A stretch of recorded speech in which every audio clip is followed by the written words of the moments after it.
Hey guys, this is Lola Shea from The Lola Shea Show. Tune in every Monday at 7 o'clock right here on IAXISRADIO.com for hot topics, cool conversation, and me, your host. Gotta love it. See you there.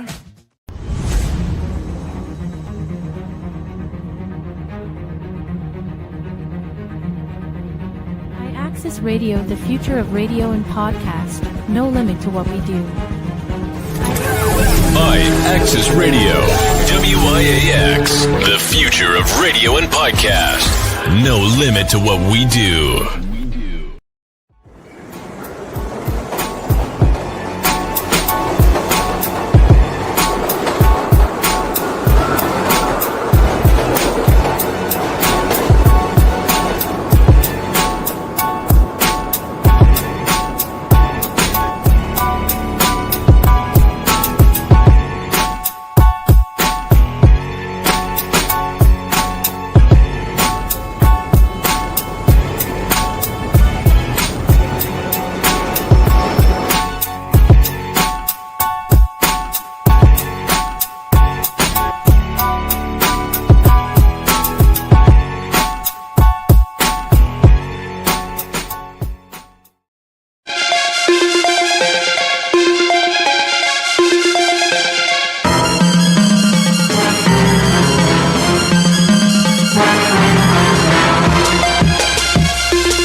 Yes, sir. Welcome to Community Megabytes with your host, DAVON Franklin on IAXIS Radio. Yo, we got a great show coming up right now. You know what I'm saying? This segment, we like to educate the people, you know what I'm saying, and keep the people informed with this segment right here. We call this Community Bits right here. And I wanted to do a little follow-up from what I was talking about in the previous episodes, pertaining to the nurses' strike that we had recently. Apparently, they come to a tentative deal with 2 of the 3 hospitals that they actually had that was under strike. So we're gonna take a little look at this clip right here for fair usage. You know what I'm saying? We're just doing a follow up for what's going on with the nurses' strike. And let's check this out. Courtesy of CBS News, by the way. Let's go. We begin with that breaking news. 2 of the city's 3 major hospital systems have reached a tentative agreement in what began as the largest nurses' strike in city history. That means after 4 weeks on the picket lines, those nurses could return to work as soon as this week. Lisa Rosner's in the newsroom with the breaking details. Cindy, nurses at Montefiore and Mount Sinai say they have a tentative agreement. The union says between today and Wednesday, nearly 11,000 of the nurses will vote to ratify those contracts. The nurses union says the tentative agreement includes safer staffing and that Montefiore and Mount Sinai agree to increase the number of nurses. It also protects their health benefits, safeguards against artificial intelligence, and increases nurses' salaries by more than 12% over the life of the 3-year contract. The union says there's also protections from workplace violence that are in place. Now, the union says the one hospital system they are still negotiating with is New York Presbyterian, and that the sticking point is safe staffing. The union says a little more than 4,000 nurses continue to strike there and are back on the picket line today. Sunday night, a representative of New York Presbyterian told us, quote, "We have received a mediator's proposal and are reviewing it," end quote. We heard from nurses who say an agreement at New York Presbyterian could soon be reached. I'd like to say that we're close. We're very close.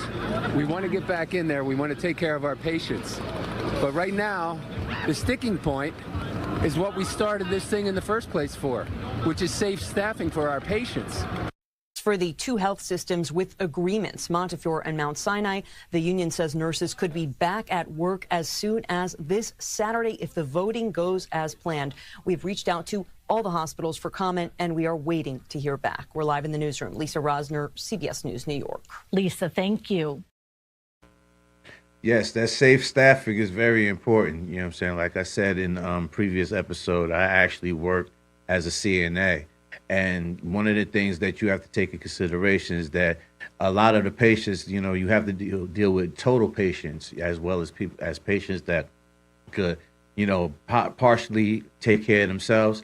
And when you're dealing with Hoyer lift services and having to, you know, with some people pertaining to weight size and the type of machinery that you actually need, you need double the staff to actually help assist each other. You know what I'm saying? We're dealing with particular patients. And then on certain levels, on certain wards, you're dealing with, you know, patients that may not be, you know, mentally there, may be agitated and violent. You may need assistance, you know what I'm saying, in those arenas. So I definitely concur with the safe staffing, and, you know, good luck with that. You know what I'm saying? Glad that the other two hospitals was able to come to an agreement. Let's make sure that third one is able to get one as well. Moving along, also from CBS News, the what is it? The New York City Homeless Services Commissioner has resigned. Let's check this out right quick. This just in, City Hall confirms the head of Homeless Services is stepping down. Molly Wasso Park is resigning from her post, overseeing the entire Department of Social Services. A spokesperson for Mayor Mamdani says a new commissioner will be named in the coming weeks. Park served in various positions since 2019, helping oversee the response of COVID-19 and the influx of migrants in the city.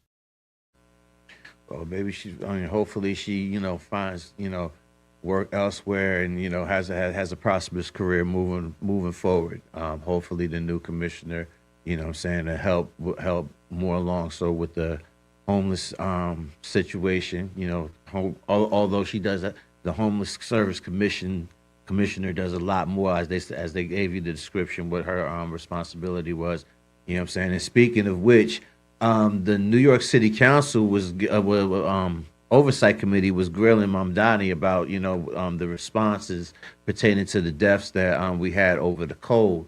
You know what I'm saying? From the winter storm that we had recently. So let's check this clip out right quick. Amid the city's code blue weather emergency, 18 New Yorkers have lost their lives. Today, a city council hearing was held to examine the Mamdani administration's efforts to keep New Yorkers safe during these dangerously cold temperatures and the work that still needs to be done. We are here today, though, because 18 New Yorkers have lost their lives since the city declared code blue.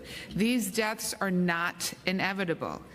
They are the result of gaps in outreach, shelter capacity, mental health services, and follow-up. Under the city's code blue emergency alert, shelter intake requirements are relaxed, and outreach to homeless New Yorkers in need of shelter is increased. Our Lisa Rosner is at the hearing, and we'll have much more on this discussion later today at 5. Yes, we're gonna continue to follow along with the story as well. You know what I'm saying? Because that's very important. Actually, speaking of cold weather and the freeze, New York and New Jersey was actually suing Donald Trump for putting the freeze on the what is it? The funding freeze for subway system or rail system between New York and New Jersey. Let's check this clip out right quick. Well, New Jersey has officially joined New York in a lawsuit against the Trump administration and its decision to withhold billions in funding from the Gateway Tunnel project. Officials in New Jersey say the freeze threatens thousands of jobs, halts construction, and jeopardizes daily commutes for 200,000 people. As Eyewitness News reporter Michelle Charlesworth reports, the lawsuit seeks emergency court action. One of two pieces of giant boring equipment to spiral through a mile of rock leading up to and under the Hudson River to create the Gateway tunnels is already here. This is footage from the Gateway Development Commission. Digging was to begin in weeks, but the only place this project is headed after Friday's deadline, when the money runs out, is to court. The states of New Jersey and New York joined together to sue the Trump administration to force it to stop holding the Gateway Tunnel project as a hostage in a political fight.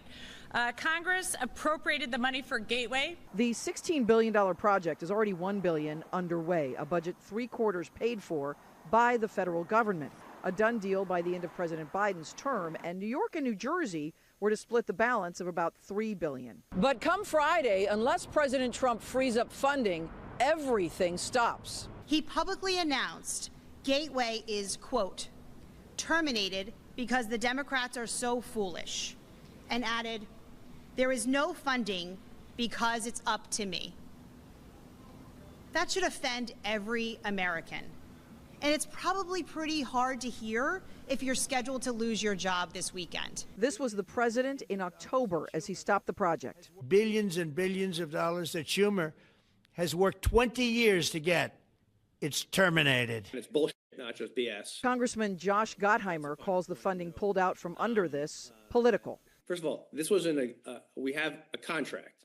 Secondly, Congress has appropriated the resources. Third, we know the tunnel needs to be replaced and fixed. It'll be great for the economy, great for jobs, great for commuters and families, great for the country where 20% of the GDP runs through. President Trump, the governor says, has the power to get the project back on track with a phone call.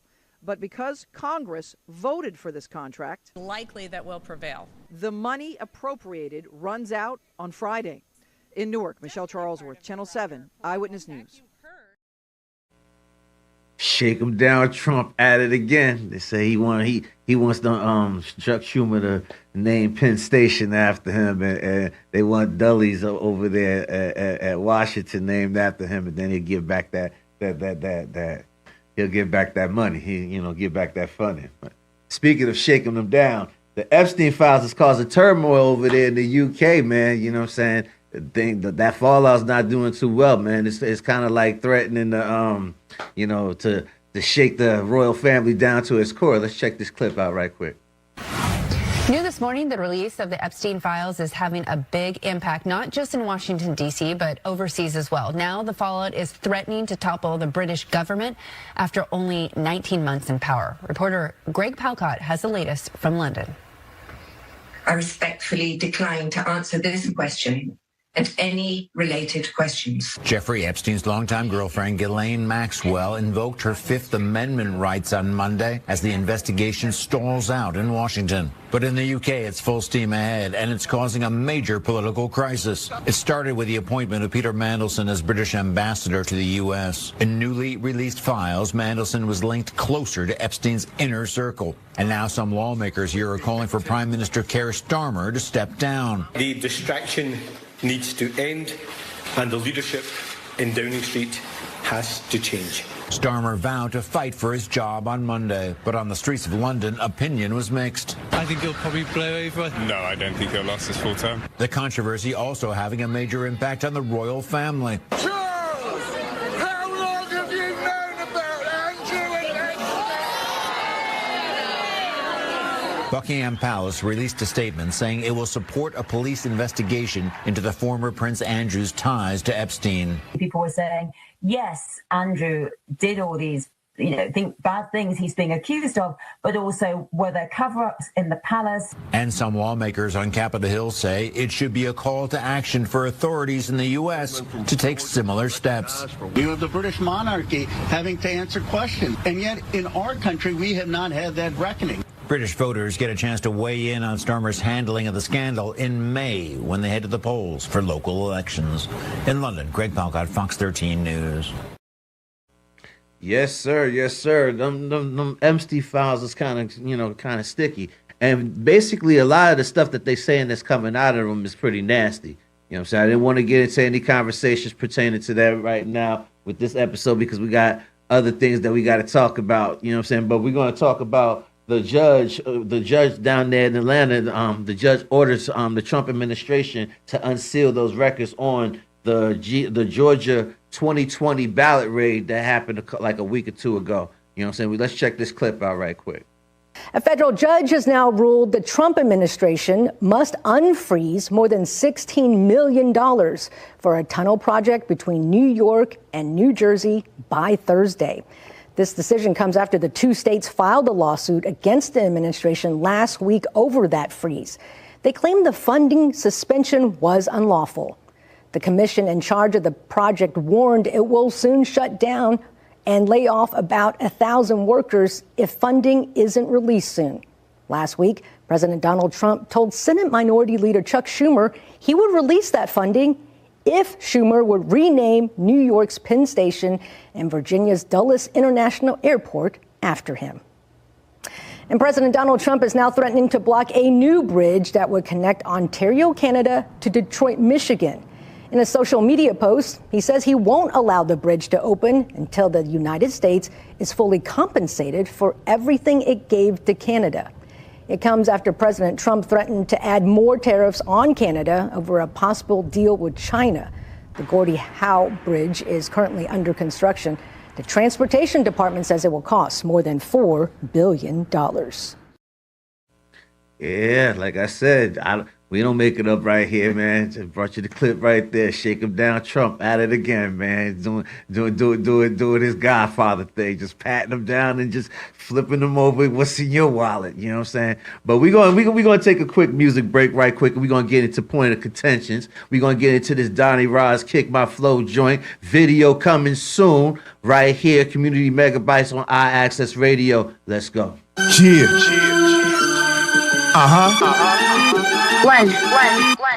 Drama few bars so I can buy a few cars. Then I take a few flows so I can pimp a few hoes. Drama few bars so I can buy a few cars. Then I take a few flows, take a few flows. So drama few bars so I can buy a few cars. Then I take a few flows so I can pimp a few hoes. Drama few bars so I can buy a few cars. Then I take a few flows, take a few flows. When plan A fails, it's quickly how the plot change. Think you at the top, steady jumping on the bed with no box springs. Interrupt the middle of your best speech, taking family pictures, then open hands smack you in the next week. I can't is a loser's mentality.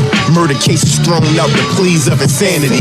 Better write the best verse of your life rhyming after me. Living like a bum, don't blame it on a tax increase. Nope.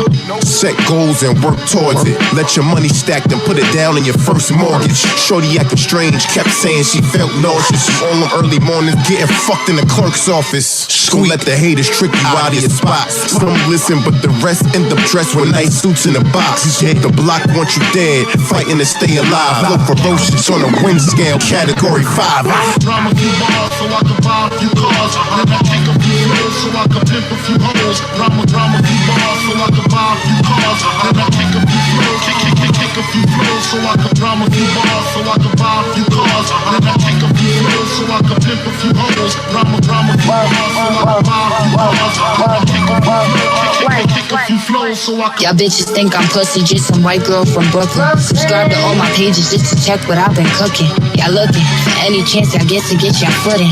All that talking just to hate you, boy, just stick to losing. See, I'm great at what I do. Creative productivity, shit I never see in you.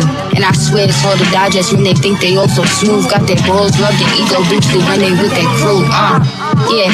And for me, it's just a race to the top. Can't see who on the sidelines, just been writing on stop. So get the fuck up out my DMs, let you hear the talk shop. Tryna get me out for drinks, I want this album to drop. Always white girl this and white girl that. White girl gave you rhythm and it's just so sad. You niggas meet me and just get so mad. Yo bro, I think your pussy's bleeding, go put on this pad. Focus on your bag and get up out my ass, damn. Politics now, President Trump used social media today to claim without any evidence that U.S. elections are, quote, rigged. There's also news tonight about the 2020 election.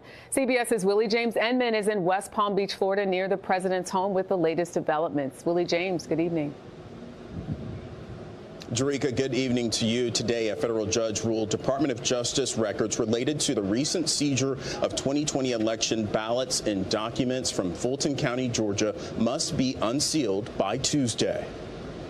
This raid at an election hub 11 days ago sparking new criticism from Democrats as the Trump administration zeroes in on voting in America. The whole thing stinks to high heaven. And the fact is, Donald Trump cannot get over the fact that he lost Georgia in 2020, that he lost the election in 2020. Last week, officials in Georgia also asked a federal court to order the FBI to return ballots and documents that were seized. Director of National Intelligence Tulsi Gabbard's attendance at the raid drawing questions from lawmakers. I believe she has been totally inappropriate, showing up on a domestic criminal investigation in Georgia around voting machines. The voting battle looms as President Trump has said he wants to take over elections from Democratic-run areas with the November midterms on the horizon. If a state can't run an election, I think the people behind me should do something about it. The White House claims the president is referring to the SAVE Act. Today, in a post on Truth Social, the president once again claimed America's elections are rigged and stolen, while calling on Republicans to pass the legislation. CBS News election and law contributor David Becker. We're seeing disinformation being spread, in this case by the President of the United States, targeted at his own supporters, at others who might not like the outcome of elections, and unfortunately some are believing it. The bill would implement photo ID requirements when voting. Americans would also need to provide proof of citizenship when registering to vote. It's already illegal for non-citizens to cast ballots in federal elections. Now, the Constitution gives states the power to carry out elections, but Congress can make laws regulating the process. The SAVE Act has already passed in the House, but it faces an uphill battle, Jerika, in the Senate. All right, Willie James, thanks so much. Yes, courtesy of CBS News.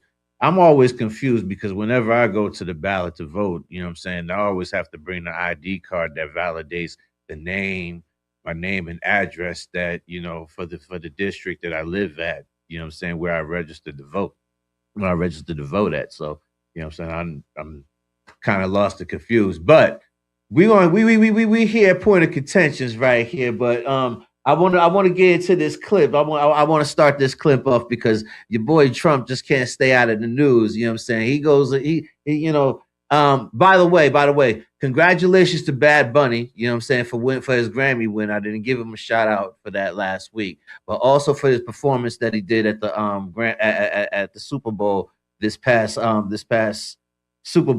weekend. I got a chance to see the performance. It was pretty live, you know what I'm saying, from my opinion. But Trump didn't like it so much, so we're gonna check out this clip right quick. You know, Trump bashes Bad Bunny's performance at the Super Bowl.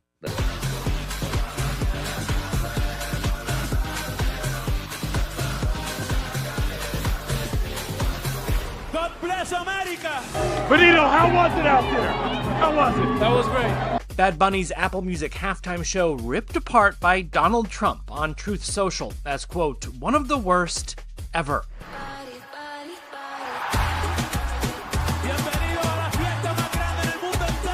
The Grammy winner's Spanish-language performance, which Trump labels a slap in the face to our country, was a celebration of America, with shout-outs to countries and territories across North and South America, including his home, Puerto Rico, part of the U.S. A my motherland, mi patria, Puerto Rico. Seguimos aquí. The God timing, it's perfect, and estoy muy agradecido. I'm very happy and grateful. Biggest pleasure is just create, have fun doing it, and connect with the people. The president taking offense to Benito's Spanish writing, nobody understands a word this guy is saying, calling it an affront to the greatness of America, and seemingly confirming he did not tune into Turning Point USA's counter-programming, the Kid Rock headlined All-American halftime show. Si hoy estoy aquí en el Super por 60, es porque nunca dejé de creer en mí. Tú también deberías de creer en ti.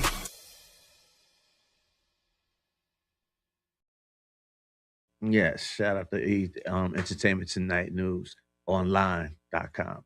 All right. So, without further ado, welcome Devin Franklin, Point of Contentions, on to the show.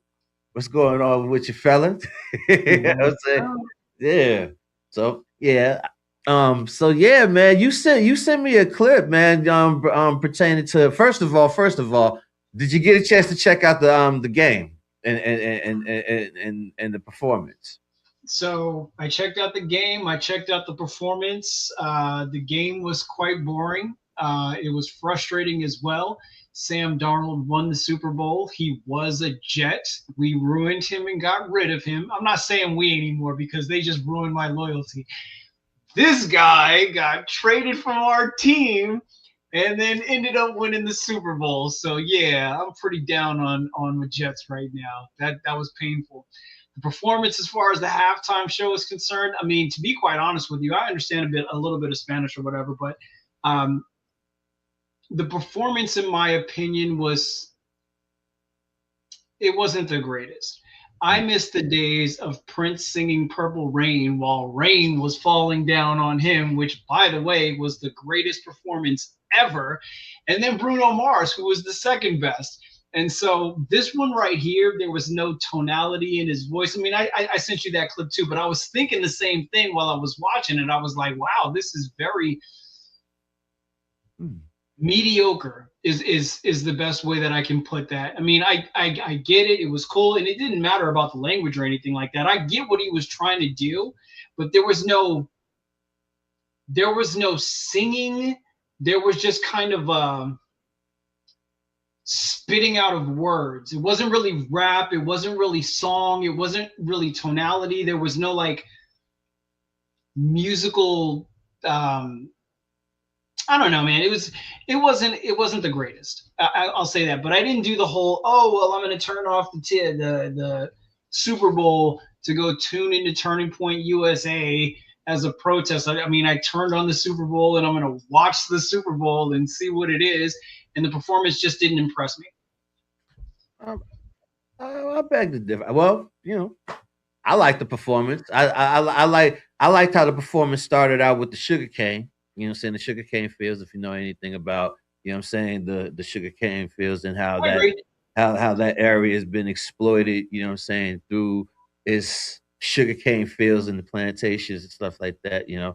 And that part was good. Like, all right, so going through the story, and then when he got the ring and he gave it to the couple and the guy proposed and stuff like that, like thematically, it was dope. I'm not gonna take that. Yeah, that's the thing. The theatrics, and that was the thing that I was really concerned about, because with most of the performances, live performances, you know what I'm saying, if they're not lip syncing, like, you know, some other people were rumored to have been doing, you know what I'm saying? Yeah.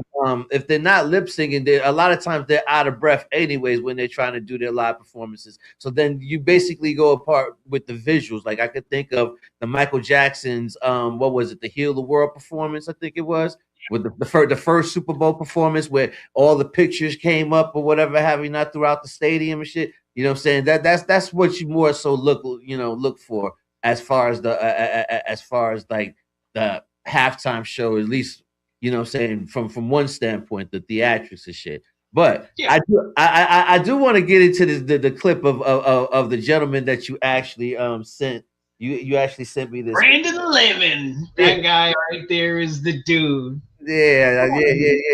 I want to go back and forth with some things that he was saying. I was able to, you know, we was able to get a quick little piece. You know what I'm saying? So we're just gonna go back and forth with his talking points and shit. So let's check out a little bit about what Brandon had to say about the performance. I like music from around the world. One of my favorite guitarists is Carlos Santana because of the Latin flair he brings in his music. Again, I don't listen to Bad Bunny, but just knowing that he is a global icon, I was expecting to be wowed by the sheer talent. Like, I don't care what language you speak. When the beat to Billie Jean comes on, your body just starts dancing. I was expecting to be shown why I was wrong for assuming Bad Bunny wasn't a good pick. Instead, it felt like a low energy, I'm Bad Bunny, I'm a global superstar, I have nothing to prove performance, rather than using the opportunity to create new fans out of people. Here's a clip that I think perfectly describes what I'm talking about.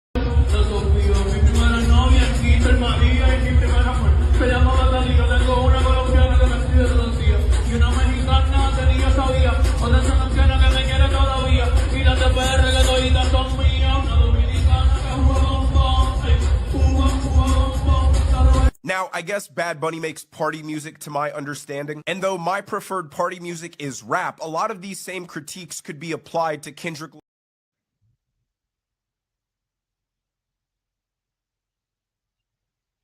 Can't hear you. Can't hear you. Yeah, my mic is muted. Yeah. We're gonna get back to his points and his commentary in a second, but I want to point something out, because being that football is usually a sport that mostly men go to attend, what I did notice, you know what I'm saying, in the crowd that he was trying to say, you know what I'm saying, was kind of dead. The people that was rocking was the women. Yeah, the females. You know what I'm saying? Yeah. Which is almost, you know what I'm saying, almost kind of like the point in a lot of cases when it comes down to some of these acts, some of these artists. But you know, I digress, because a lot of the booty shaking music, let's face it, we don't really go to the clubs to go shake booty. We go to the club to watch the women, you know, then do what they do, and then we like to get behind them and help them do what it is that they do. Dance, they can pull up my pants and do the rock. They don't dance no more. We stopped dancing back in the 90s. So, you know what I'm saying? So I just want to point that out. You know what I'm saying? But we continue with the clip for a second? I like music from around the world. One of my favorite guitarists is Carlos Santana because of the Latin flair he brings in his music. Again, I don't listen to Bad Bunny, but just knowing that he is a global icon, I was expecting to be wowed by the sheer talent. Like, I don't care what language you speak. When the beat to Billie Jean comes on, your body just starts dancing. I was expecting to be shown why I was wrong for assuming Bad Bunny wasn't a good pick. Instead, it felt like a low energy, I'm Bad Bunny, I'm a global superstar, I have nothing to prove performance, rather than using the opportunity to create new fans out of people. Here's a clip that I think perfectly describes what I'm talking about.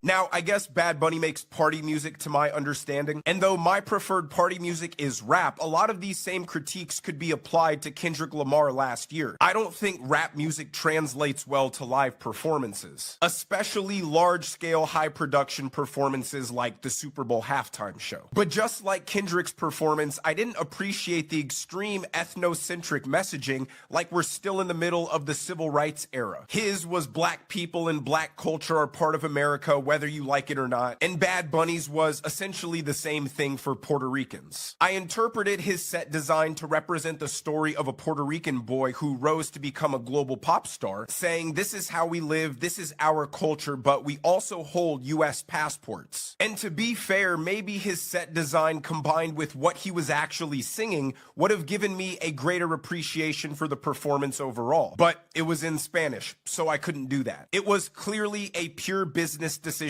by the NFL to expand their market into Latin America. Kind of with the messaging, we're all Americans and football is a sport for Americans. But that was certainly one of the weirder themes of the entire performance. This sort of North and South American unity message, this kind of continuation of the America is stolen land talking point, kind of implying America can't decide who's American because we're all American. Take a look. God bless America.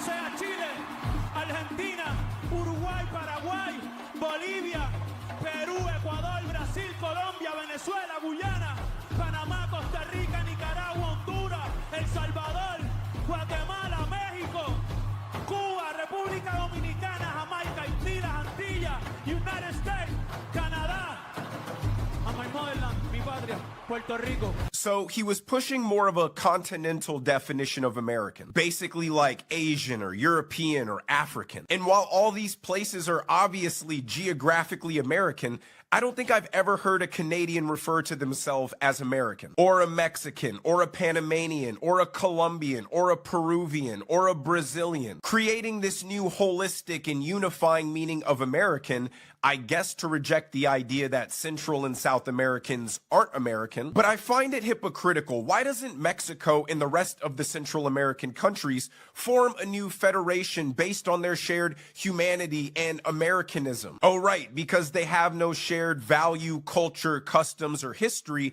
that would unite them in a way to where that would even be possible. And that's the other bit of hypocrisy I extracted from this performance. All of these countries are allowed to have patriotic nationalism and a love and appreciation for their culture. But if we have nationalistic pride in our country, then we're called Nazis. It's like they're spreading a distorted revisionist reality where they're authentic indigenous cultures and we're the big, bad, evil imperial nation. America is stolen land no more than Mexico is. None of those people are the indigenous people, and none of those people practice the indigenous culture. The entire region speaks Spanish, a European language, and Brazil speaks Portuguese, a European language. They are living in cities named by the Spanish, living in countries with borders drawn by the Spanish, speaking the language of the Spanish, practicing Catholicism because of the Spanish. They are as every bit on stolen land as we are, but they browbeat us like we have no right to exist as a unique culture, but they all do. California was part. Yes. All right, so if you want to see the rest of that clip, you could go follow what's his name again, Brandon. Yeah, you could go follow him, on YouTube and wherever his sites are at. So just to dissect a little bit of what he was saying, like I think a lot of people get it confused. You know what I'm saying? When you look on the map or whatever have you not, you do have a strip, a drip. You know what I'm saying? One says North America, one says South America. One would contribute that the whole landscape is what you would actually consider America, North, South America. In North America, you have Alaska, you have Canada, you have the United States, you have Mexico, and then down the strip, you know what I'm saying, as you go through Panama and all that, you get to South America. You go, what is it, Panama, Nicaragua, and those countries, you get to South America. You know what I'm saying? So now, as far as the continent, I'm not going to get into the whole history of the Americas or whatever have you. Now we'd be here forever and a day. You know what I'm saying? Discussing that. I think a lot of this is misappropriated outrage. You know what I'm saying? Kind of fake outrage. Yep. You know what I'm saying? I mean, if first let me get your opinion on the clip, because you actually sent it. So yeah, I mean, most land is stolen land. Somebody took over for some reason, and they injected their culture and all of that stuff. As a matter of fact, when it comes down to Christianity, that's kind of the thing too. Celebrating Christmas as Christ's birthday, we all know that is not true, but that was a pagan holiday that they were celebrating at that point in time, and to keep the people from going crazy or whatever while they were converting to this new religion, they just made that Christ's birthday. It's like an appropriation of those religions, or amalgamation of those beliefs together in order to keep the people happy or whatever. And so, it's the same thing when it comes down to this. I mean, obviously, the browbeating of Americans for being proud to be an American, and this is being our culture, which is the melting pot of the whole entire world, or whatever the case is. It draws ire from some people, but again, that's fake outrage and fake activism. When you actually drill down and go through all of that stuff, even the stolen land claim or whatever the case is, that was just ridiculous, because we're essentially all on stolen land, all of us. Yeah. Not even just America, but in all other countries, someone stole something from someone. But I kind of like, I didn't understand what was the point. The statement has been made as what America encompasses as in location and landmass, but the point is truly another NFL halftime show and the ratings. Yes, Yeah. Turning Point, actually, what they're saying is that Turning Point halftime show with Kid Rock and all of them outperformed the Super Bowl halftime event And the thing is, like, you can go and what I'm understanding is you can look at both of them. I guess not really the NFL, but you can look at the Turning Point event and stuff like that on YouTube. I haven't done that, and I wasn't doing it in protest or anything like that. It was just like, you know what, it's on this channel. I'm not going to be hunting and pecking around to find this thing or whatever the case is. I'll listen to what it is that he's doing. I'll appreciate the performance. I'll see if I can understand what the word. I think they said the halftime Super Bowl performance pulled in like somewhat 144 million views. Oh, okay. Well, I don't know. You know what I'm saying? I didn't follow up with that. I heard that that thing outperformed, but who knows? Oh no! I heard it. I got a chance to hear about the Kid Rock performance at the Turning Point USA function. Really good. Yeah, for something that was actually pre-recorded. From what they said, it was actually a pre-recorded show. It wasn't done live. That's why. Oh, okay. That's why the lip syncing was, the syncing of the performance and whether or not he was lip syncing or not, it was kind of off. And they also said they kind of like manufactured their numbers because for whatever reason, I didn't bring the clip for that, so I don't even want to get into all that. But they said they guesstimated about 5 million views. You know what I'm saying, for the Turning Point USA. You know what I'm saying? But either way or the other, I think Bad Bunny is like an international superstar, and I think for the NFL, who's actually trying to take their sport international, I think that was one of the main reasons why they actually went forth with that. I mean, that's fair, but did you see that clip? I didn't send it to you or anything like that, but there was a clip going around where they were asking like the players and people, the patrons or whatever of the event. They're like, I don't even know who Bad Bunny is. Like, so I mean, that was unfortunate. I mean, and like I said, I'm not going to knock his performance or anything like that. I thought it was mediocre at best, but it wasn't because I was like, whatever. It's just like, you know what? The whole reason why I was watching the Super Bowl was because of football, and football hasn't really been interesting ever since they started allowing sports gambling into it, because you always wonder, and that's any sporting event when it comes down to it. It's always that, that was a pretty ridiculous call right there. I wonder if it's because they skewed the numbers. And so, that's kind of where I land on it. It was.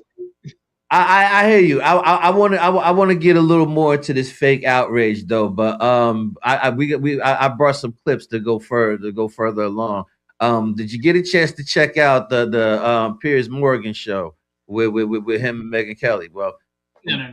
We got a couple of clips. She expressed her views of what she felt about the performance, and like I said, for fair usage for the topic of discussion that we're having today, we're going to use these clips. So, fair usage. This is Piers Morgan with Megyn Kelly. And I've watched every halftime show going back 30, 40 years. I thought as a piece of theatre, it was the best I've seen. Just the most extraordinary kind of Broadway on steroids piece of theatre. I also thought it wasn't remotely divisive politically in the end. His Grammys speech was, but his performance, I thought, was actually a lot of things which I would have thought people on the conservative right would applaud. It was about love. A couple actually got married for real in the middle of it. He was preaching about unity, not just the United States of America, but the wider Americas. What was the problem, Megyn? A certain male gesture is coming to mind, but I'm not sure I can do it on this show. No, it wasn't about what he was actually going to do during the middle of the Super Bowl performance. It's about him. It's about him being chosen as the Super Bowl performer, somebody who's been an outspoken critic, of course, of the Trump administration and of America and our anti-immigrant policies. This is long before the current controversy over ICE. He doesn't want illegals deported from this country. Well, too bad, because the majority of Americans do want that and are not shy about pushing for it. And that's why President Trump got elected. So he and his little buddies over at Green Day never miss a chance to bash the United States of America. He got selected because Jay-Z, for some reason, has got the choice over who performs at our Super Bowl, who's another problem. Don't even get me started on his friendship with Jeffrey Epstein. Why is he choosing who's appropriate for American children to watch during our seminal sporting event? And I'm sorry, Piers, but to get up there and perform the whole show in Spanish is a middle finger to the rest of America. Who gives a damn that we have 40 million Spanish speakers in the United States? We have 310 million who don't speak a lick of Spanish. This is supposed to be a unifying event for the country, not for the Latinos, not for one small group, but for the country. We don't need a black national anthem. We don't need a Spanish-speaking, non-English performer, and we don't need an ICE or America hater featured as our primetime entertainment. Yes. A lot to dissect from that. You know what I'm saying? These are the same people that don't like diversity, equity, or inclusion. You know what I'm saying? So, I mean, I would think that, you know, having Bad Bunny on the halftime performance, and for him to actually do the performance the way he actually did it, you know what I'm saying? I think I would have thought that was even more unifying for those, you know, for those who may not, you know, have a knowledge or understanding or even or even an inkling of the history of the island. A lot of people didn't even know up until this controversy that, you know, Puerto Rico is actually a part of the United States. You know what I'm saying? Right. So, you know, I think in a lot of sense, you know what I'm saying, this was being used to actually unify the country. I mean, you know, yes, you get a chance to incorporate people who really, because I mean, let's face it, how many Puerto Rican or Latin football players do you hear about? Not very many. I mean, we could kind of go there, you know what I'm saying? But no, they got a couple, but you know how many, you know. She has a point though. Like, okay, so this is the one thing that stood out to me, and it was funny because I actually was thinking of my own contradiction with it, watching Super Bowl or watching anybody perform or whatever, and where I am now is at the age that I am or whatever. The one thing that was standing out to me, besides the falling through the roof part, that I thought that was dope. I was like, oh yeah, that's pretty neat. I was wondering what the square was when they were showing the top-down view, and then he falls through the roof, and I was like, oh yeah, that was pretty cool. But anyway, him grabbing his junk all the doggone time, man. This is a show that you're supposed to be family entertainment, watch the kids, having the kids watching all this other stuff, and he just kept doing that, and it was like, it was standing out, and it was like, man, just all right, whatever. But I mean, it wasn't like offensive to me. I'm a grown up, but what was it? Go ahead, continue. Yeah, but Michael Jackson was grabbing his junk when he was doing his hee. So I mean, it's like whatever, man. If I'm not mistaken, was that the Super Bowl halftime performance that Janet Jackson was performing in with Justin Timberlake?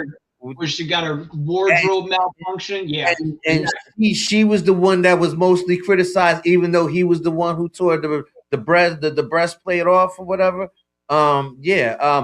One of the let's see, Tara Volker says we don't need the Negro national anthem. Yes, I was getting ready to get into that. I didn't like that statement at all. Neither did I. You know what I'm saying? Like you can just take a look at the subliminal shots. But I find the hypocrisy kind of funny because while she took a dig at Jay-Z and his affiliation with Epstein, being in the Epstein files, yet she's the main pom-pom swinger for Donald Trump, and it's been known that he's been hanging with Epstein for 15 fucking years. You know what I'm saying? And it's been holding and it's been adamantly against releasing those files.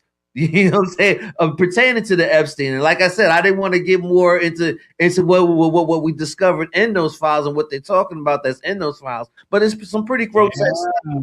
But yeah, Shorty do be waving the pom-poms. So much so that she actually went out there and defended Epstein by talking about the girls were barely legal. You know what I'm saying? You know, they're barely legal. They're not 8, they're 15. Subliminal shots indeed, yes. That was a conversation that was done by Nick Fuentes as well. I'm not sure if you watched that. That was a bit controversial. No. I actually did watch a little bit of what he was talking about. But I also want to elaborate a little more because she wanted to know why Jay-Z is actually calling the shots for the halftime show is because the NFL was actually in the midst of a boycott for what people to be depicted as their racial bias towards Colin Kaepernick for the taking the knee, and it was Jay-Z that actually squashed that protest and kind of threw Kaepernick under the bus. You know what I'm saying? to actually curve that, and that's how he ended up doing the halftime show. You know what I'm saying? Which the halftime shows has been pretty good. You know what I'm saying? So forth. Unless you're a bigot. You know what I'm saying? And you still want to wave the pom pom. What happened? That's not nice, calling people bigots. I don't know. I mean, I think the performances as well as the games have been lackluster lately. And that's been a couple of years in a row. Now, when it comes down to Kaepernick and you saying Jay-Z threw him under the bus or whatever the case is, I'm sorry, I was there when he sat down for his first protest. No. I'm saying subliminal. No, I'm saying yeah, he threw his ass under the bus. You know what I'm saying? Because it was his involvement and his influence that got everybody to stop clamoring at the NFL, even though there was many reasons for people to actually go at the NFL for a lot of their practices. You know what I'm saying? It wasn't just the Kaepernick shit. You know what I'm saying? That was just that was like that was kind of like the tipping like the icing on the cake, kind of like, you know what I'm saying? But I want to get into this next clip. You know what I'm saying? The part two of what it is that we're talking about. Piers Morgan's retort. Okay, what is the national language officially? The national language of the United States of America? I mean, English. And there's been a push for many years to make it an official. You don't have one. Documented thing. You don't have one. If you would have let me finish my comment, I would have pointed that out. That people have been pushing to make it official. Okay, right, so you're trying to make official. This attitude that you have right here is why you in Great Britain have lost your culture. You ceded your culture to a bunch of radical Muslims who came in and took over, and now it's gone. We're not allowing that here. Whether it's Hispanic, whether it's Muslim, it's not happening in the United States of America. That's why President Trump was elected.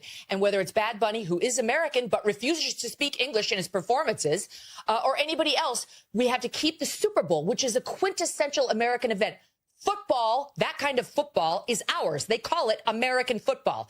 And the halftime show and everything around it needs to stay quintessentially American. Not Spanish, not Muslim, not anything other than good old-fashioned American apple pie. There should be a meatloaf, maybe some fried chicken, and an English-speaking performance. Mine. Go. Down. Mine. Yo. All right, so check this out. I was trying to do this last week, but if you have a moment, I'd like to try and draw similarities to the border policy, if you will. Mm-hmm. I get what she's saying or whatever the case is, right? But check this out. Now, like I was saying last week, let's say you amassed yourself a great deal of wealth, right? And you had a palatial estate because you amassed that great deal of wealth, right? A palatial estate, miles and miles and miles from getting to the front of that estate to getting to the actual capital, or basically the house of the estate, right? So in order for you to maintain that estate, you're going to have to put fences around it, right? You're going to have to put a border around it in order to maintain that estate. That's number one. That's the border. Now, in order for people to come into your palatial estate, right, there should be a gate guard. That's your border wall, right? So the people that come into your palatial estate happen to be or need to be identified, right? So now once they get into there, because they've been identified and all of that other stuff, right? You should have groundsmen and people securing the area, making sure that nobody that is unknown, unidentified, and has nothing to do with you, with coming into your gate or whatever, that they get caught and they get removed from there, right? So those people, the groundsmen, the guardsmen, and all that other stuff, that's ICE. Now, let's say there were people that were coming over to your gate and they were saying that they were going to storm your gate or whatever the case is to go into your land, right? Okay, great. So you're going to come in. You're not identified. You're not authorized. You're not going through the gate the right way, where all the other people are in line to come into that gate. Now, you're going to allow the other people to jump the line that are not identified, that have not paid or anything like that? That doesn't make any sense. Now, let's say they do get past the gate. They get past the guards and all of that other stuff, and they get into that stuff, right? Into your palatial estate. Are you, A, going to grab weapons, lock your doors in your home because you know they're coming over there, grab weapons and lock your home? Or are you going to open the doors and be like, well, I don't know you. I haven't identified you. You jumped the line from everybody else that is identified and has paid and has a business reason to be here or whatever the case is, like has a reason because we've communicated that reason for you being here or whatever. Are you going to close your doors? You're going to close your gates? You're going to grab your weapons for the people that are unidentified that are storming your land? Of course you are. You're not going to open your doors, right? And then when they do get into that land or whatever the case is, right? You're not going to then take the amount of wealth that you amassed to have that palatial estate anyway, and then give it to those people, the unidentified ones or whatever the case is. And it has nothing to do with race or anything. Here's the problem though. We already don't give that those kind of benefits to undocumented and unidentified. That's not true. Folks. No. That's not true. That is true. That's why Brandon Johnson out there in Chicago for giving all of those free dollars and all that other stuff to illegal migrants or whatever the case is. That's why now they're raising property taxes on black folks in order to pay that bill that they're giving away to folks. That's the point. Yeah. I heard something You're about raising the property taxes, and that was actually something that was actually being discussed while Biden was in office, while the migrants was being bussed up to and I find the rich irony of that, you know what I'm saying? Because it wasn't the Texas governor that was bussing the migrants up into these cities, into these sanctuary cities. In my cowboy voice, how get your hind parts off my land. Off my land. Or at least identify yourself. Well, I hear what you're saying, but I'm also looking at the motive behind, you know, a lot of the talking points that's going on here. And like I said, like Piers Morgan was actually stated, English is not our official language. You know what I'm saying? You don't have one. As a matter of fact, up into maybe the mid 50s, 60s, you had people that spoke all kinds of different languages, because you have to remember you had a lot of people that came in from Ellis Island. You know what I'm saying? In the early 1900s. You know what I'm saying? The Italians did not speak English when they got here.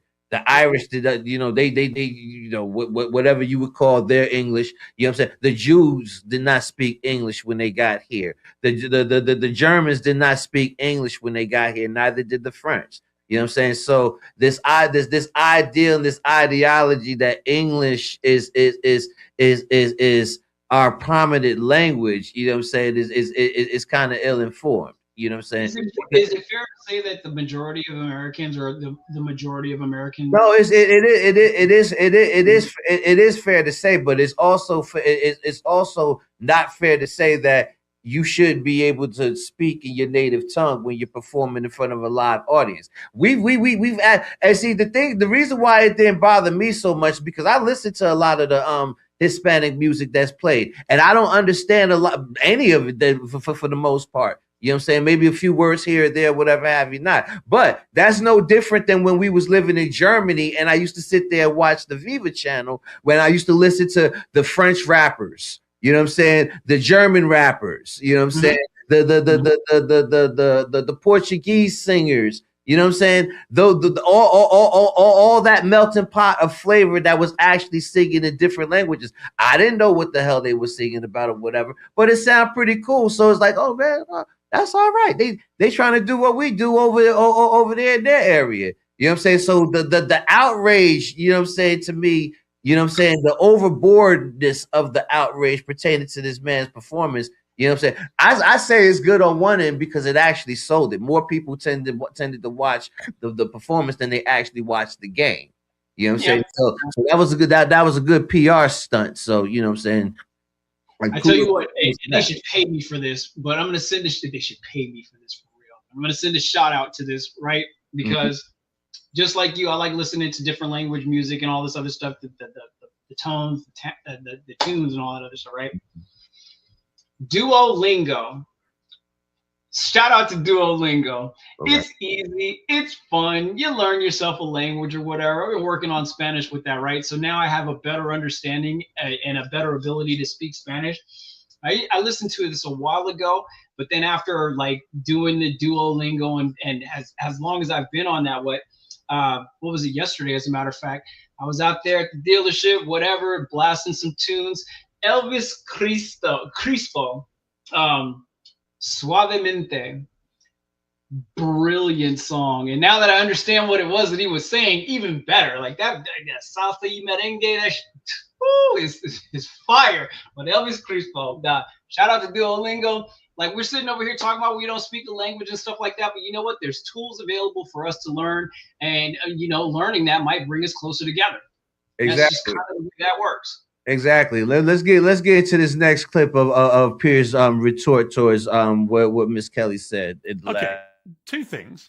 One, you've conceded you don't have a national language in the United States officially. And secondly, the language you do want to be your official language is my language. The language of the country you think has gone to pot. So my obvious follow-up is, Megan, why do you want English as your national language if you think England is gone to hell in a handcart? Pierce, I think those medications for your hip have gone too far. You need to...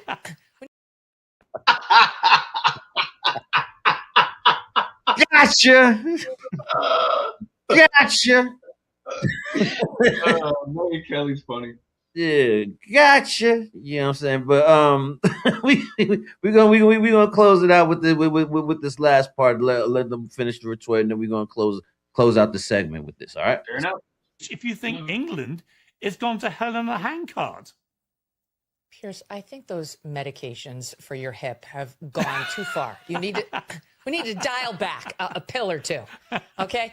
We want something that we can all understand. I don't think Bad Bunny used his appearance to bash America, but I can't be sure because I didn't see any subcaptions on his Spanish language performance. But what about Pavarotti? They chose What about Pavarotti? two America haters. What about Pavarotti, who Donald Trump in 2016 in particular would use at every campaign rally? He's used it at the RNC, right, as a triumphant tub-thumping anthem. Well, no, hang on. Not only Pavarotti. I've been to lots of Trump rallies. Pavarotti gets a song, maybe but two. He sings. But when he sings Nessun Dorma in Italian, I don't see you leaping up and down and going, I can't understand a word of it. You're probably singing I don't remember along. him being the Super Bowl halftime show, was he? Well, would you have minded if he was?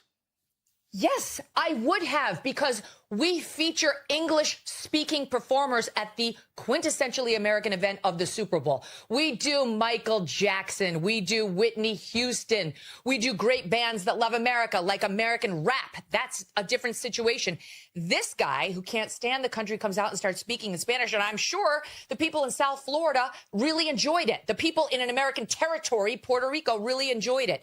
But the people in the heartland had no idea what the hell was happening.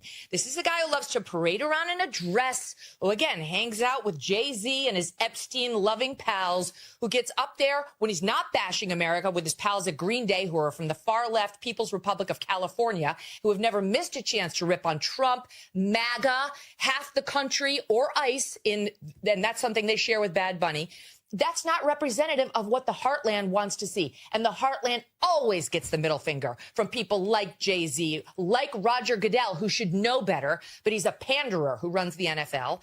And that's why you had probably closer to 10 million people turning the channel and turning to the Turning Point event, which was pro-American, which was absolutely beautiful, which had several references to God and faith and this country, which had a tribute to Charlie Kirk at the end of it, and talked about Jesus and how he can change your life. That's what America's all about. We are founded as a Christian nation. We're still a Christian nation. And what we want is somebody up there to celebrate how freaking special this country is, not a bunch of people who can't stand us. And over what? Over our desire to get illegal immigrants who are raping and molesting our children out of our country. That's all ICE is doing. Okay. All right. If y'all want to check out the rest of that, check out Piers Morgan's Uncensored. You know what I'm saying? On YouTube and wherever the streaming platforms. I found it on YouTube, so basically check them out on YouTube. But what I hear in that clip, I hear a lot of fear. I hear a lot of projection, and I hear a lot of insecurity. Once again, she threw that, you know, Jay-Z Epstein reference. You know what I'm saying? And it's weird here saying Jay-Z and Epstein and his weird pals and stuff like that. While like I said, while caping for Epstein's best friend who don't want to release the files, Donald Trump, at the same moment in time. So that's the that's the projection that I'm seeing right there. It's like, you know, okay, we want to talk about how, anyway, fuck all that. But the fear and the insecurities or whatever have you not, it's like a fear of exclusion. You know what I'm saying? It's like she said she said Florida and I think she said the territory of Puerto Rico speak Spanish. But those are not the only areas in the country that speak Spanish. They speak Spanish in Texas. They speak Spanish in New Mexico. They speak Spanish in Arizona, California. They speak Spanish in Chicago. They speak Spanish in Philly. I mean, there's a lot of states in the country that actually speaks Spanish. So, you know what I'm saying? It's not all about the heartland. And I think that's the problem with I think that's the problem with a lot of the MAGA right, that they think everything is about them and it's not about you all the time. Go ahead. Okay, so I'm not MAGA right. I'm MAGA center, independent, or whatever the case is, right? That's what it is. I wasn't talking about you. I was just saying in general. This wasn't a shot at me, and I get that. Mm-hmm. What I'm saying, though, is, all right, so if you want to go to a foreign country, right, do you go over to that foreign country expecting them to speak English? I mean, they get taught that in schools, and so they do have multi-language culture. Time out. The countries, the states that I named, I think they were speaking Spanish before they became part of the United States. In a lot of cases, Florida was speaking Spanish before they became a part of the United States. Texas was speaking Spanish before they became a part of the United States. The territories of New Mexico, California, Arizona, they were speaking Spanish before they became part of the United States. Let's understand this. English, right? The predominant language is English, right? That's what it is in here. Like the overwhelming majority, the predominant language is English.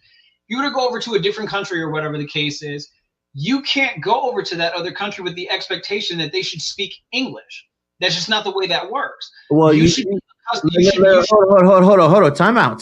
Before you give Michael Jackson, Madonna, Prince, Bruce Springsteen, Aerosmith, Metallica, any American artist that speaks English have been to a foreign country and sung their songs in English. Where in countries where the vast majority of the countrymen did not understand the language or did not speak the language. So that argument is futile.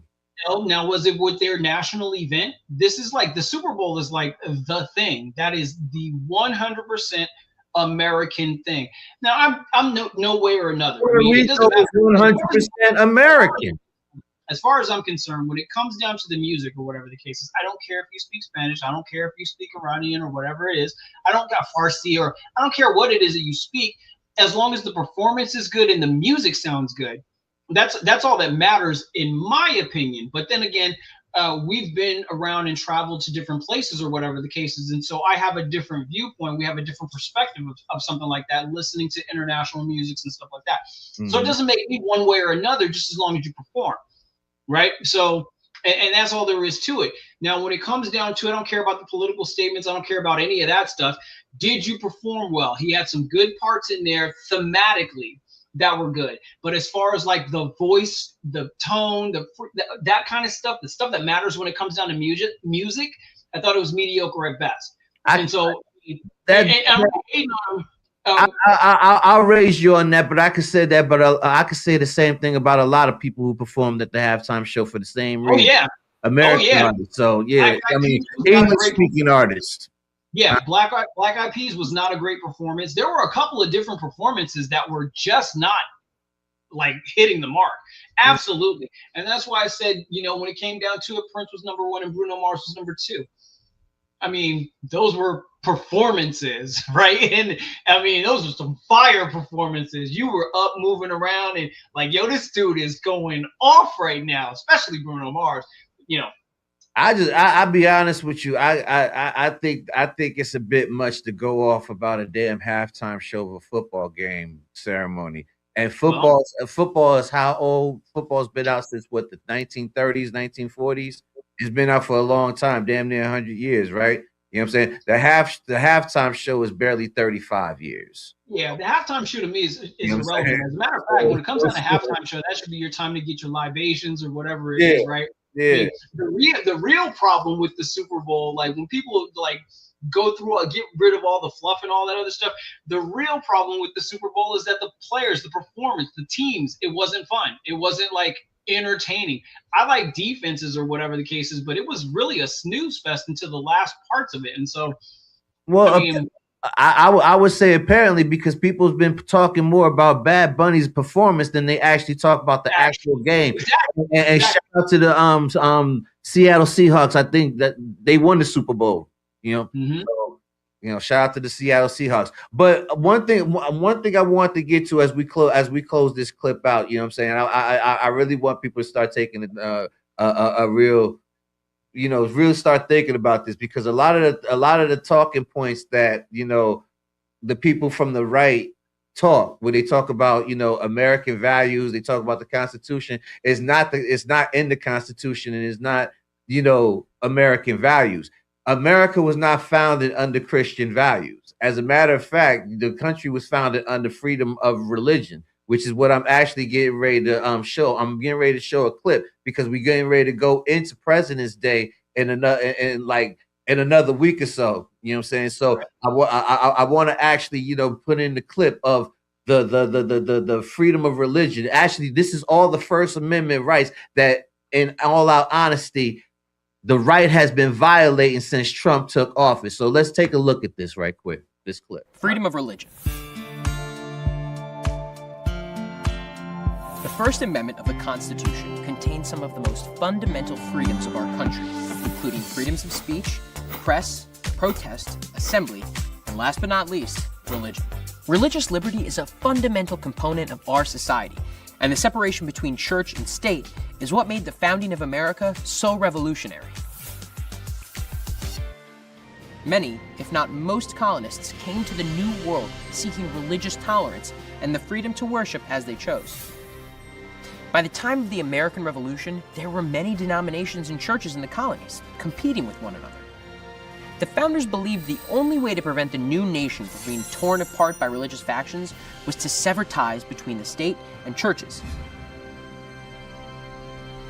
The First Amendment was ratified in 1791. Freedom of religion as outlined in the First Amendment is split into two parts. The Establishment Clause. Congress shall make no law respecting an establishment of religion. And the Free Exercise Clause, or prohibiting the free exercise thereof. Basically, this language guaranteed that the government would have no official religion, nor would it prevent anyone from practicing their own beliefs. The phrase separation of church and state wasn't actually included in the Bill of Rights or the Constitution. Thomas Jefferson used the phrase in an 1802 letter to the Danbury Baptist Association. Well, in 1971, the Supreme Court in Lemon v. Kurtzman created a three-pronged criteria to ensure government policies or acts do not violate religious freedoms. First, a policy cannot have a religious purpose. Second, it cannot end up promoting or favoring any set of religious beliefs. And third, it cannot overly involve the government with religion. So how does that translate into the real world? It's probably best exemplified in our public schools, where neither teachers nor students are allowed to lead a class in prayer, because that would mean the school is promoting a particular religion above others. Educators can teach about religion in the context of history, but can't preach its tenets or beliefs. Religious extracurricular activities can take place, but they must be organized and run by students and be held during non-school hours. The Founding Fathers, based on the experience of their ancestors and their own beliefs, managed to forge a government whose freedoms are as important today as they were then. And freedom of religion continues to be one of the most important liberties that makes America, America.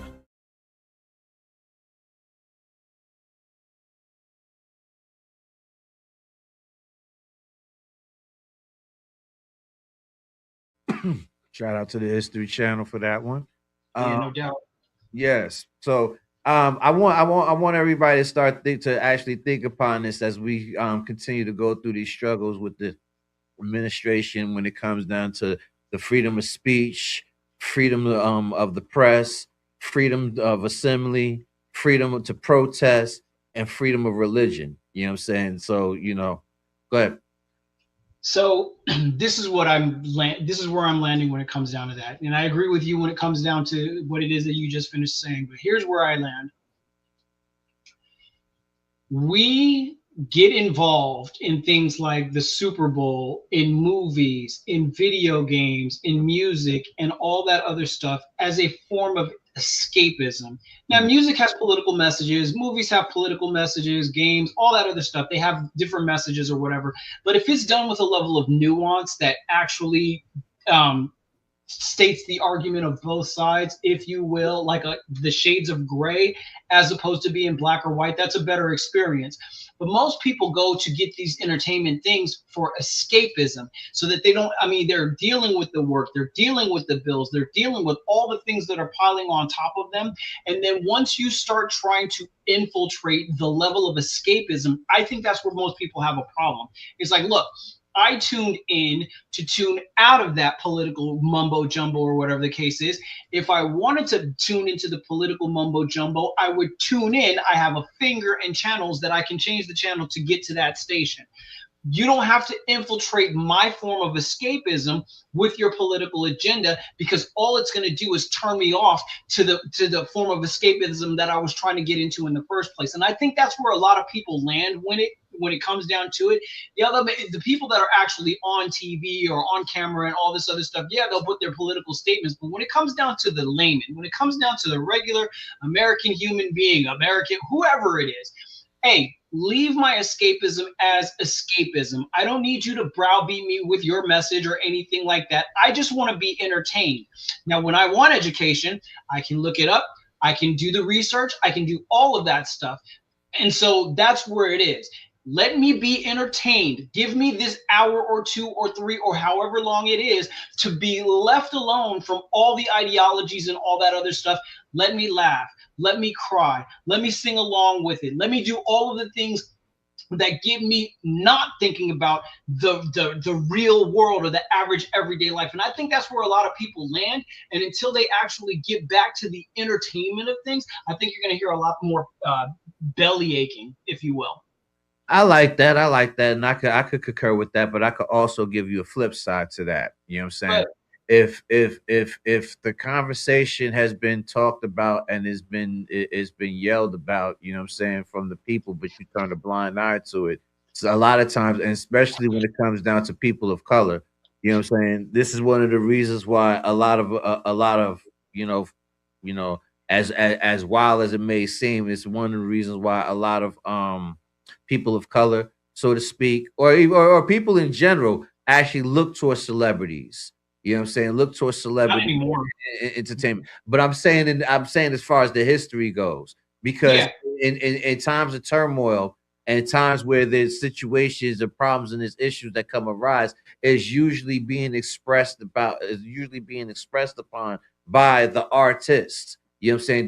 Depicting the issues that is arriving, that is plaguing the community. You know what I'm saying? And celebrities no longer rule. And it's usually through the artist and the art that message actually gets across. So where it's like for some that don't want to hear it because it bothers their escapism. You know what I'm saying? Which I concur. I agree. I could agree to the extent. There's also those that did not know because they're not in environments or situations or in places where they see that kind of stuff or even know that kind of stuff goes on or that is actually what's going on. And usually when those artists actually speak out pertaining to a situation, that's usually how you get resolved out of a lot of The problem is now is that the most, like back in the day, you're absolutely correct. When there wasn't this mass amount of media, where social media, podcasts, this, that, and the other, where you can actually be informed. When you were limited to a few channels and a few stations, you tuned into what the artists and the entertainers were saying, the celebrities were saying. At this point in time, there's so much dirt on the celebrities and they're so not well informed that it's like, why are you even talking? You're like a fart in the wind. It's just coming back in my face and it smells bad. Shut the hell up. Get up there and dance or sing or do whatever it is that you want to do that entertains me. But when it comes down to the content, when it comes down to the meat and potatoes of what it is that I'm actually looking for, ideologies, political movements and stuff like that, I don't depend on celebrities, and a lot of people don't anymore as well. Yeah, they lost their luster. I think they feel the same way about some of these politicians as well. So we're gonna close this segment out. You know what I'm saying? Appreciate you being on the show. You know what I'm saying? We're gonna do this again next week. We're gonna close this segment out with my man German G.O. He got a new video. It's called Lucha Yilo Tulo. All right, we got that right here for you on Community Megabytes on IAXS Radio. Let's go.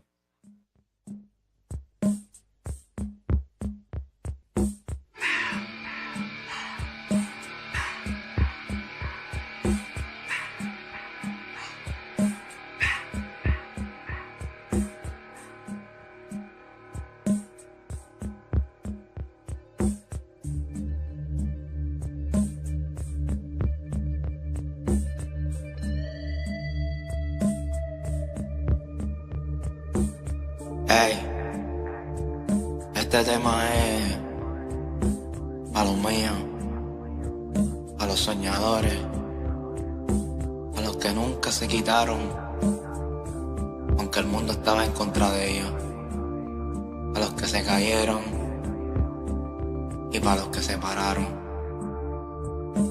Siga soñando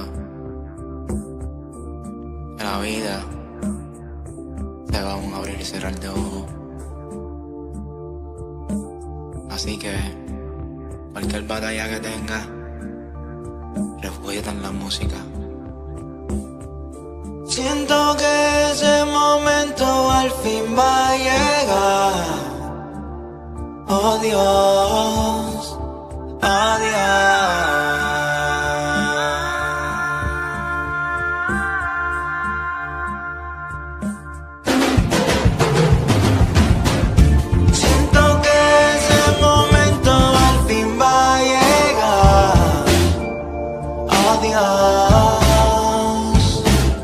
Todo mi sacrificio al fin va a pagar. Oh Dios, a los que me apoyan no los puedo defraudar. Oh no, oh no,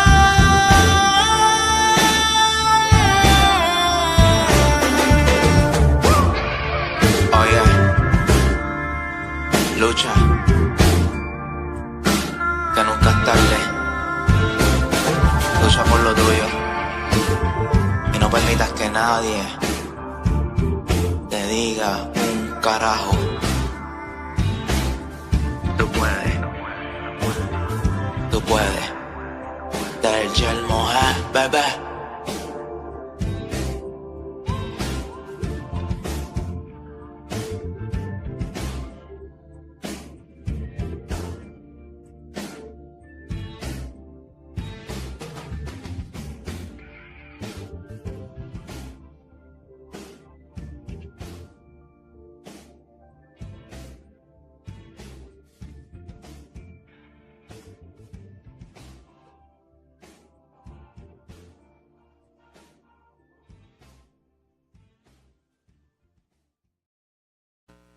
Yes, sir. Shout out to German Gio, Lucha de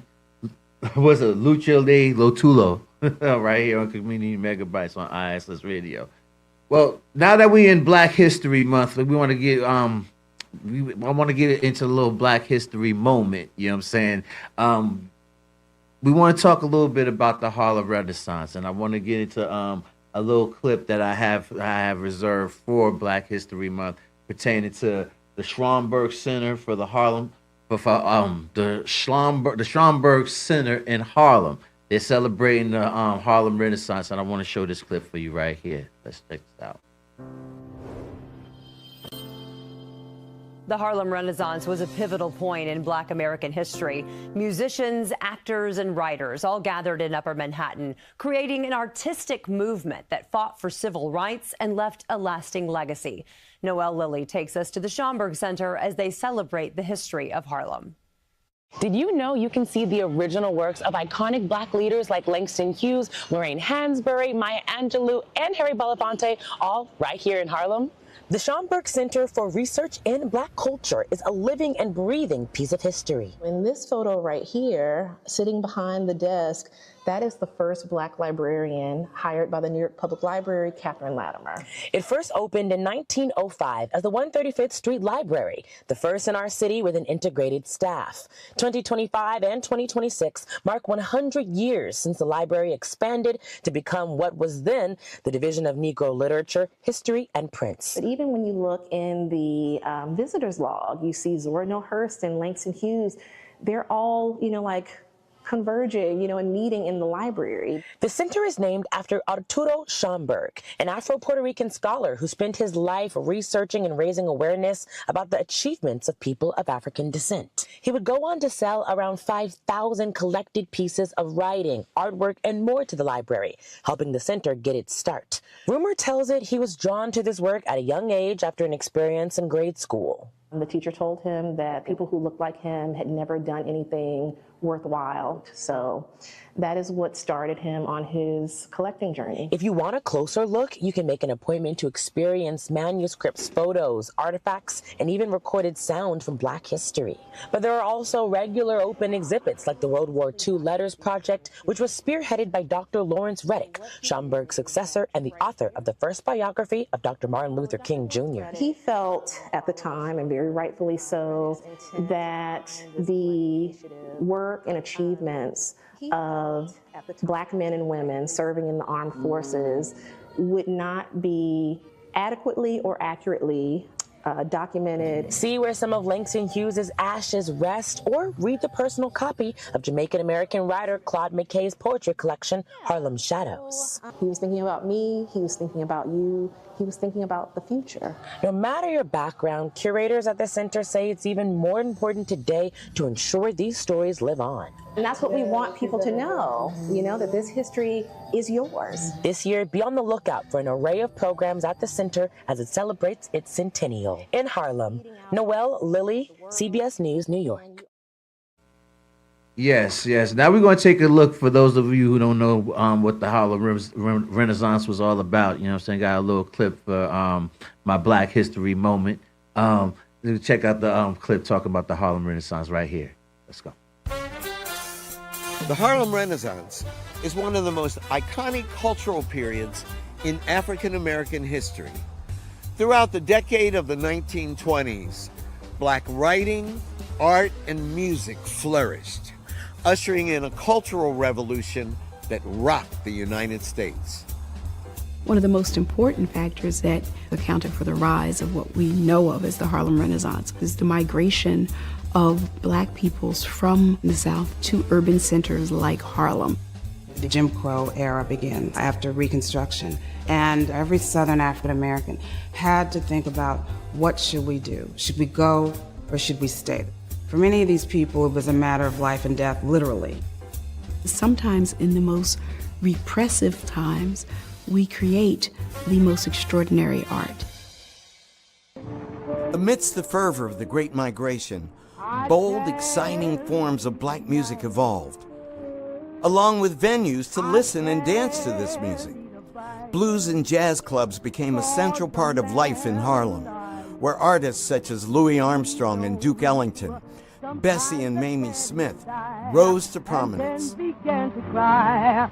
He went away and never even said goodbye. The era also saw the burgeoning of literary work by and about African Americans, which the writer Alain Locke compiled into an anthology. He called it The New Negro, and its name came to define a movement. The Harlem Renaissance is a facet of a larger movement that we think of as the New Negro movement, where you have a new generation of black people, by this point, 2 generations out of slavery, using the arts as a way to help people gain broader civil and political rights. Some of the framers of what became the Renaissance make the argument that the artistic worth of a people has to be proven by the worth of the art and literature they produced, and especially for people that historically, over centuries, have been defined as without culture, without history, and without any record of achievement. The Harlem Renaissance was the flowering of creativity that had been suppressed for centuries. People that had the sense that things were opening up. And finally, we can be the people that we imagine ourselves to be.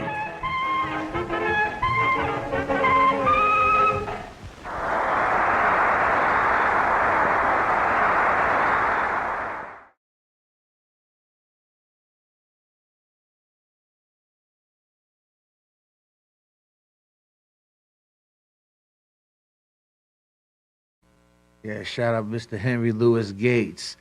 Yes, I think Terror Vocals by Jamel said she's what was that? I'm infatuated with our history. Yes, ma'am. So am I.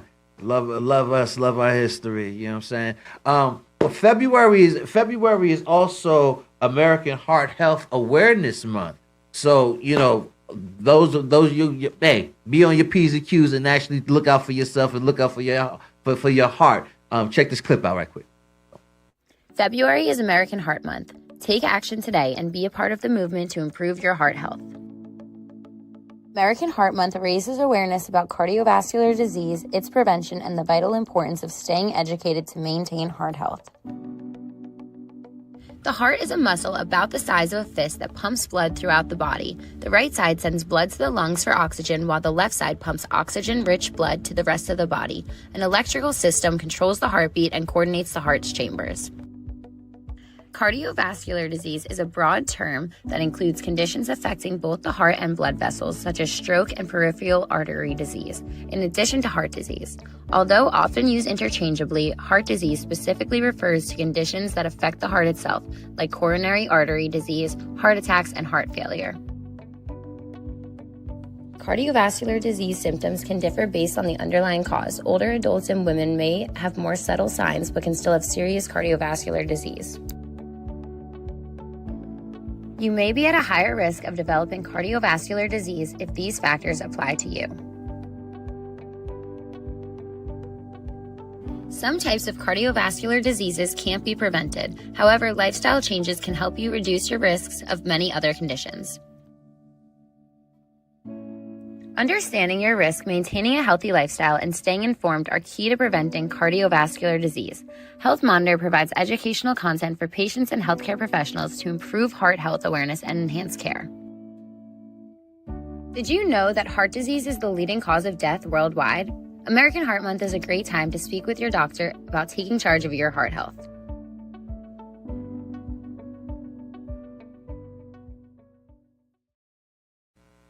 Yes, sir. Now we're going to get into the last segment of the day. We're going to get into Did You Hear That Yet? And we're starting this off, you know what I'm saying, due to the fact that we're getting ready to get into that nice, smooth Valentine's Day season. So we got these smooth grooves out here for you if you're looking for something nice that you want to play with your lady, you know what I'm saying, with your loved one, with your sexy, you know what I'm saying, during this nice little Valentine's season. Check out some of these joints that we're going to play right here. Hold on, let me see. Terror Vocals by Jamel says, I have heart disease due to a heart attack in 2018 due to stress, etc. I'm trying my best to take care of this heart. Yes, please do so. Watch your salt intake. Overstressing your heart. Oh man, there's a lot more. There's a lot more that I know, but I'm getting tongue tied off of that or whatever. But we're gonna bring more next week, talking more about heart health as well as Black History Month, and we're gonna get into some more stuff talking about President's Day as well. But right now, we're gonna get into these smooth love jams right here for the Valentine's Day set. The first joint is gonna be by a group by the name of Before Dawn, and the record is called Alone Time, and we got that for you right here on IAXIS Radio. Did you hear that yet? Community Bites with DAVON Franklin. Let's go.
Dawn, getting some alone time right here on Community Megabytes. Did you hear that yet on IAXIS Radio?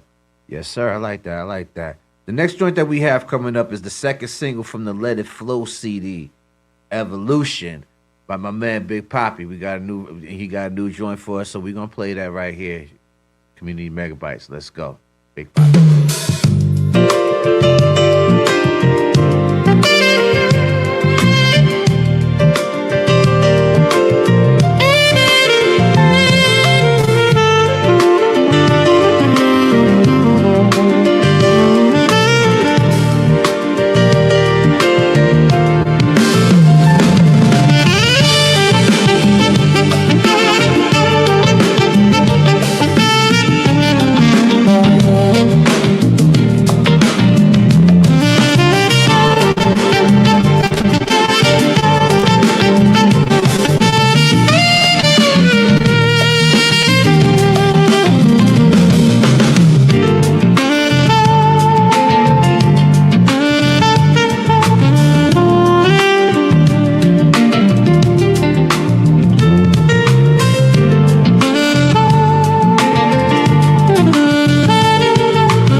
Big Poppy, Evolution, right here, Community Megabytes. Did you hear that yet? And then the next record that we're gonna get, we're gonna smooth this out a little bit. We're gonna bring you back. We're gonna bring it back to you. You know what I'm saying? Century. Last year we had Century's Forever record. Right now we got the acoustic remix. This is Century. The song's called Forever. This is the acoustic remix. Right here, Community Megabytes on IAXIS Radio. Let's go.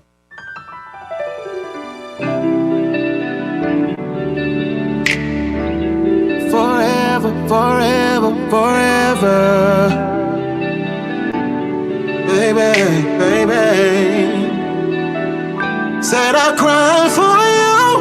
I'll cry for you, lady. And said I'll die for you. And I'll die for you. Lady, you bring me so much joy in my life. Minor frowns, major smiles, they make me feel alright. Already know that you're my all and all. Picks me up when I fall. When I was down and out, you were there for me.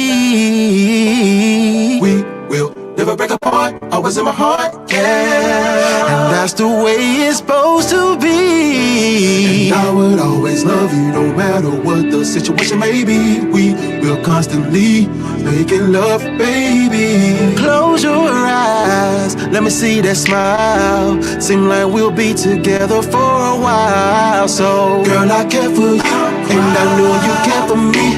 We'll keep each other satisfied the way we supposed to be. I've been there for you, and you've been there for me.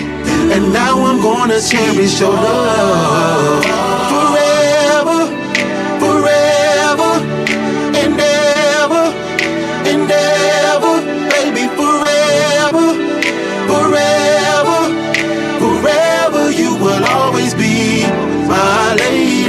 In the morning, you will always be the first to see. Girl, be the last every time when we go to sleep. Girl, I will always have you right here by my side. Girl, I will always love you till the day I die. Girl, you will be in my heart no matter what it may be. Girl, when we making love, girl, I give satisfaction guaranteed. Words can express how I feel about you. I'm ready to settle down and make this love real. You make me feel so good when I'm around you, baby. You never had no one like me, and I never had no one like you. Oh yeah, don't you know I do whatever it takes to keep you happy all night, all day. When we at the altar, and this is what I say. Girl, I care for you, and I know you care for me. Yeah. We keep each other satisfied the way we supposed to be. I've been there for you, and you've been there for me. And now I'm gonna cherish your love. Yeah. Forever, forever, forever, forever,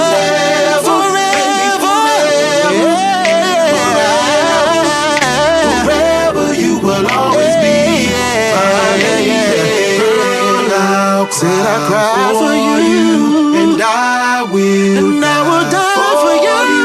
I give the world. Said I give the world. You make me feel brand new. Just be when we we supposed to be. And I will always love you forever. Girl, I care for you, and I know you care for me. We keep each other satisfied the way we supposed to be. I've been there for you, and you've been there for me. And now I'm gonna cherish your love.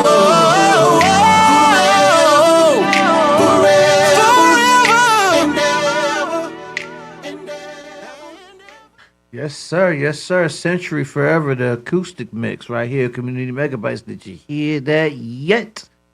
Yes, sir. That'll conclude. That will definitely conclude the segment. If you want to hear any of music, hear your music played on the platform, Feel free, send your music over to my email at dayrf13@gmail.com, and we'll take a listen to it. And hey, we get it right here on the station. Get it through our IAXIS rotation, and have it roll. And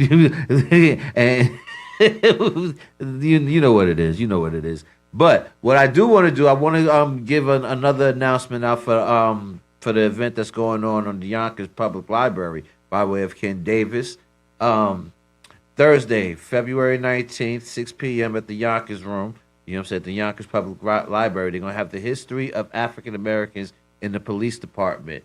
So if you want to go check out that history of the police department, the African American men that actually, worked the police force over the last 100 years, go check that out. It's going to be at the Yonkers Public Library. Thursday, February 19th, 6 p.m. at the Yonkers Room, all right? So we're going to take a quick music break, but smooth you out with a quick music video or a quick music song, something nice, going into the Valentine's season or whatever have you not. And then we're going to come out and close the show. Appreciate you tuning in. Let's go on IAXIS Radio, Community Megabytes. Let's go. It's grown up things right here. Get your mimosa. Bringing my 3-piece out for this one. Yo, School, what up, man? Ignite my fire. Take me higher for once. I know that you've been waiting on the right time, but I'm telling you right now, the fire. I've been waiting on someone. You've been on my mind, outfit, so baby, you know you're getting this good love. Automatically. Open up your private office, let's have a discussion.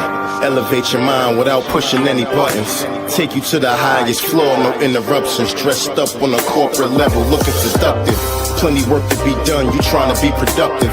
Papers on your desk, time to make a few adjustments. Push your keyboard to the side instead of rushing.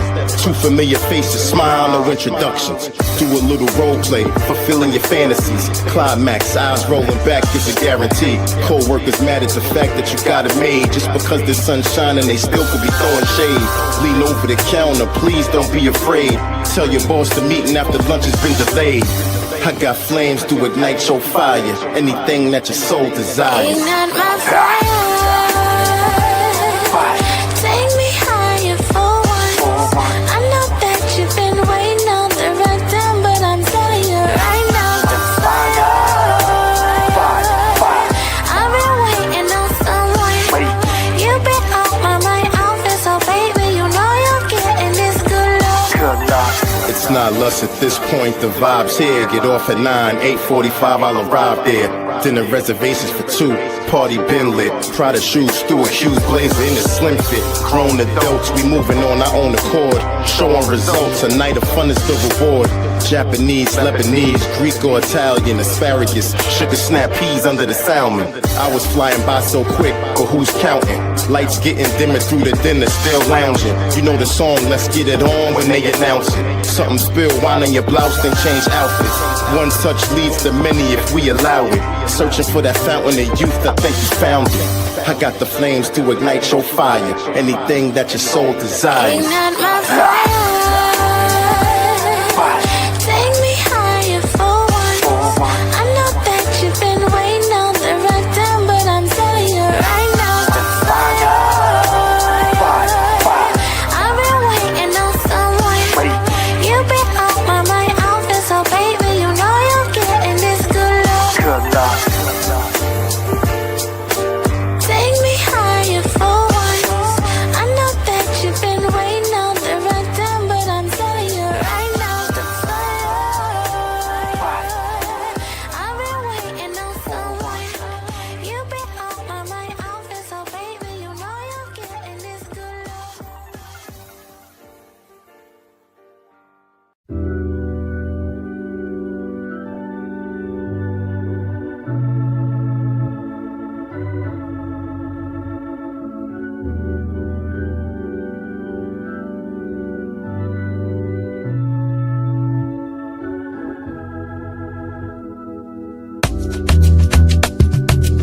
to be the best image of you when I'm standing on that hill, bending knee when I come to you, when I need your will.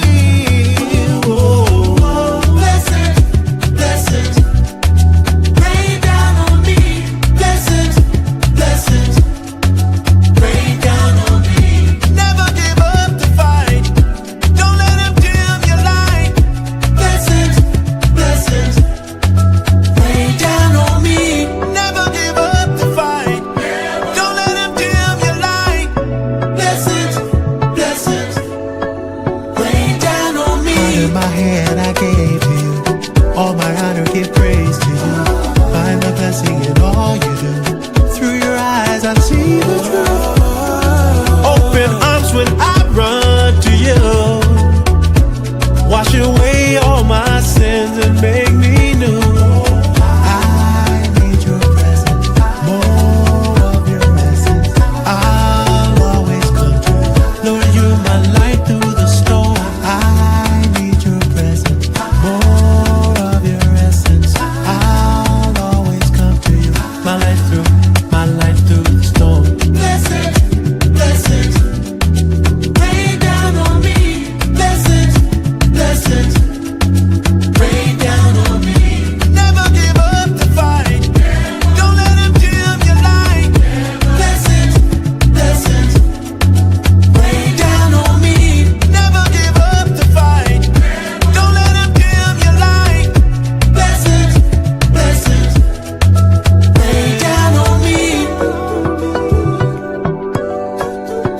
Rain down on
Oh, you come closer, girl.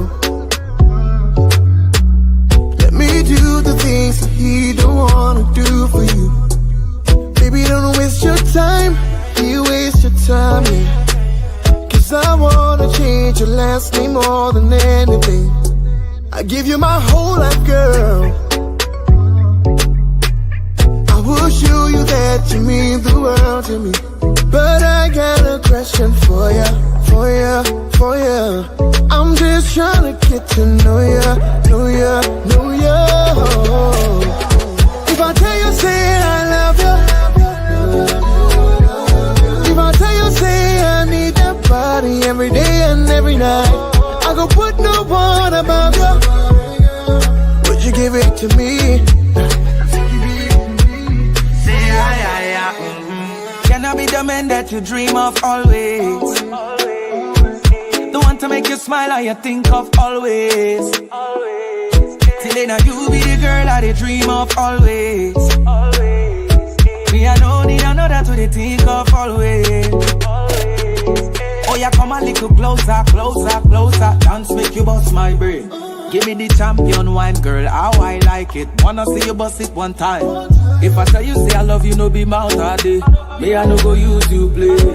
I be your superman, be your lover man. Be all you want, you don't need another man. Girl, if I tell you say I love you. If I tell you say I need that body every day and every night, I go put no one above you. Would you give it to me? Don't take me for no maga. Don't take me for no food, darling. I will do anything for ya. Just tell me what to do, baby. Don't you take me for no maga. Don't take me for no fool, darling. I go do anything for you. Just tell me what to do, baby. Girl, you're nice, but you're so rude. Me like it cause you put me in the mood. Skin soft, anything good, good. Yeah, smell like shampoo. Yeah, bam bam move like typhoon. We heat it up like it's so full. Now tell me what you gon' do, baby. If I tell you, say I love you. If I tell you, say I need that body every day and every night. I gon' put no one above you. Would you give it to me? Say yeah, yeah, yeah.